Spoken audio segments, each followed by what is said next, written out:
Got this thing running, and I charged up the AC system, and before I charged up the AC system, I made sure it wasn't leaking, and it wasn't leaking. It held a vacuum all night long.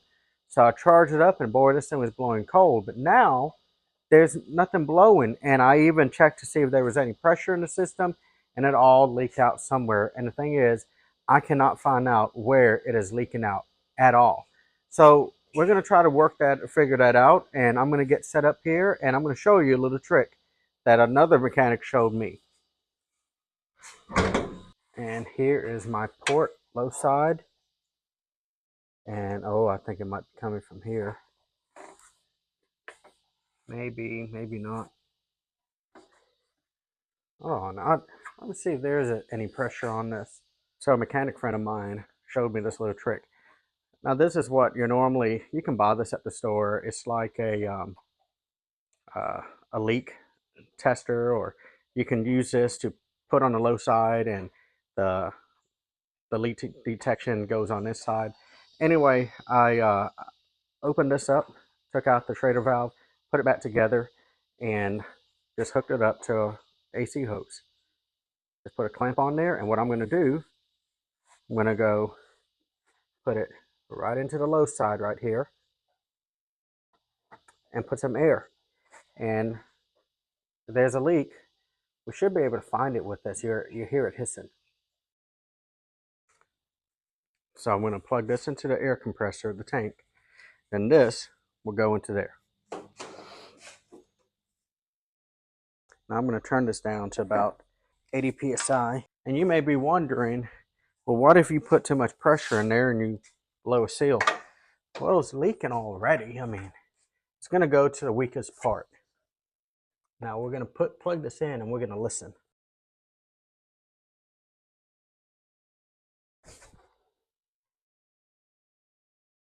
I don't hear anything. Check on inside. Huh. That's very interesting. All right, well, I'm going to turn it up some.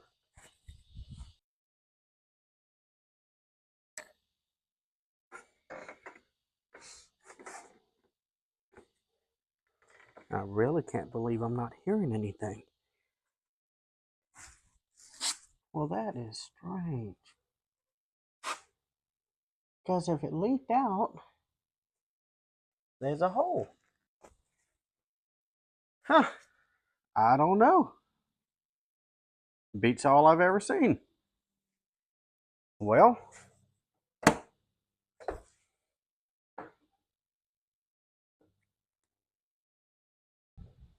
I mean, this is putting out air, isn't it?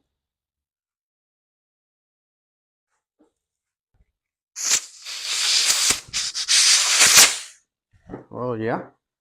It's putting out air. Try that one more time. Maybe I didn't see air. Wait a minute. What is going on here?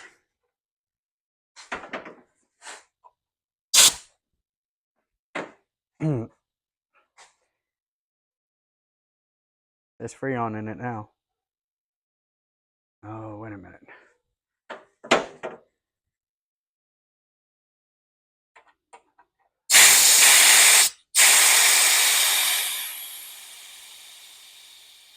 That was air. That wasn't Freon, that was air. Fully charged with air. Well, I am stumped. I guess I'm just going to have to do it the other way and charge it up and put some leak detection in it and try to find it.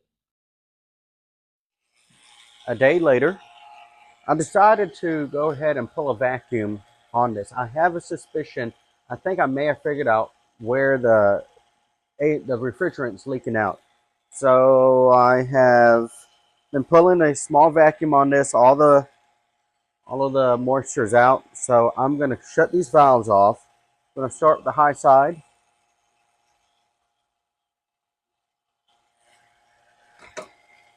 And then I'm going to go to the low side. And there's something about this that I figured out. The reason I couldn't hear a leak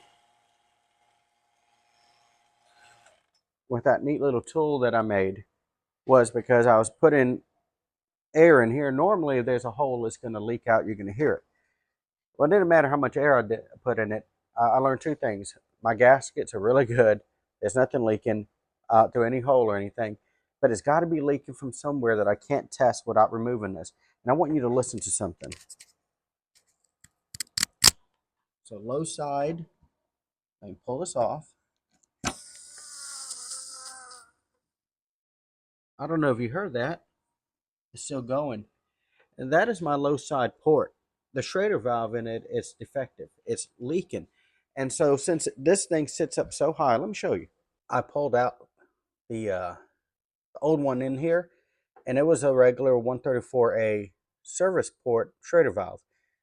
Well, I thought it was. But this thing is way, way bigger. Let me show you as a comparison. There's that one. And excuse me for my mess. There's a normal 134A Schrader valve. And so there's quite a bit of difference here. So what I figured out, this is the new refrigerant that's being put into a lot of the vehicles. This is a Schrader valve for that. I believe it's 123.1234YF.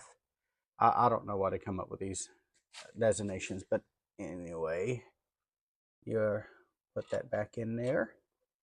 Use your handy dandy Schrader valve removal tool or service port removal tool and screw that back in there. Nice and snug. Now we can hook up into pull a vacuum. And as you can see, AC vacuum pump is connected and running. Blue goes to your low side, red goes to your high side. And I've been told you don't really have to hook up the red. You can just pull it all off of the blue, the low side, but I like to do them both. I just like to get the moisture out. And it is still working on getting the moisture out because, let's see if it'll focus in on there. You can just barely see a wisp of condensation coming out of there. It's actually got way better. It's almost non-existent now. Let's look at the oil.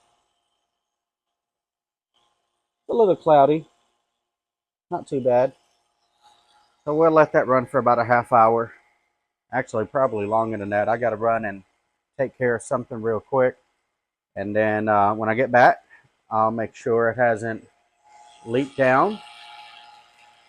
And then we'll go ahead and put an AC charge on this of 134A. And you'll see that right there. And it will tell you that this takes 134A and it'll take 0.90 pounds of it. So a little bit under 16 ounces.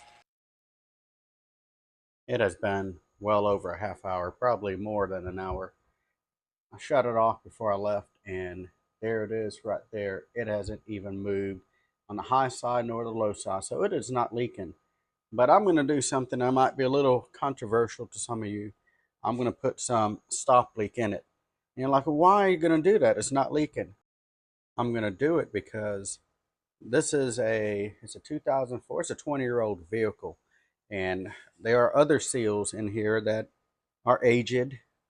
Well, all this is going to do, this is just a seal conditioner. It is just going to make those seals swell up and be more like they were when they were first installed.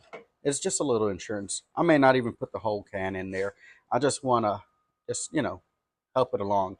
Then after that, I'll go ahead and put, what was that? A little bit less than about 15 ounces of 134A. I'm going to go ahead and pull this off. Let's see if we hear any hissing. Not a bit. So that's where our leak was. So I'm going to go with this other hand and put this in here.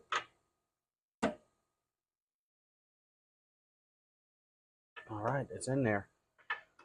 Now, should have shook it up before. All right, and then just the vacuum alone that's in there will suck some of it in. You can hear it going in.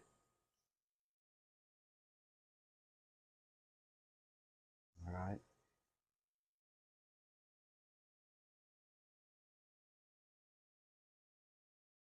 Now this will, you know, condition those seals and make them swell just a little bit. Great. Nothing's hissing.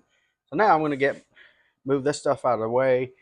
Get a couple of cans of 134A. Won't use 2 full cans. I'll just use a little less and charge the system. Everything is picked up, clean out of the way. And let's go ahead and charge the system of 134A. It's going to take almost 2 full cans. Engine's not running. It's going to pull a vacuum. It still has a vacuum, so listen to this. You can hear it going in. And I'll do this till it just can't do it any longer on the vacuum.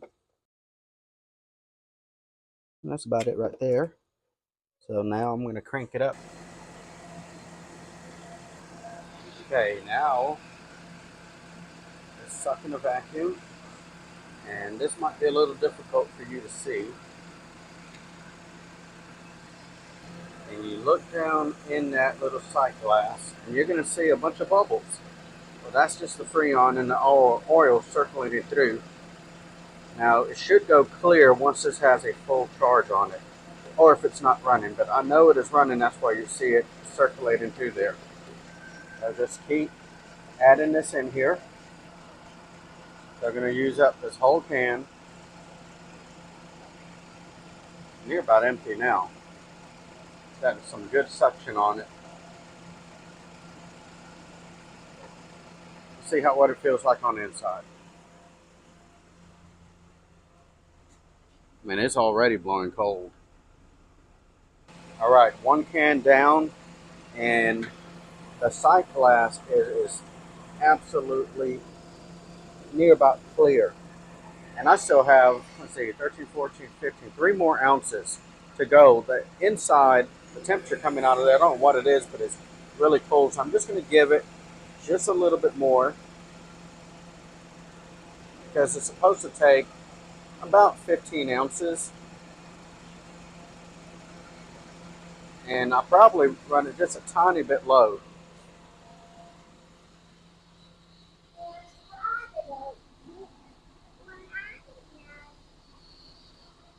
I think I'm going to leave it right there. The sight glass is clear, it's blowing cold. I think that's good enough. Got it charged. It's cooling real nice and cool on the inside. So from Mailman Mechanic, this is Brian. If you want to see more of these videos, make sure you do subscribe. And about once or twice a week, I'm putting a video out. And I got a few more things that I've got to fix around here. And this thing eventually is going to get a paint job. See you at the mailbox.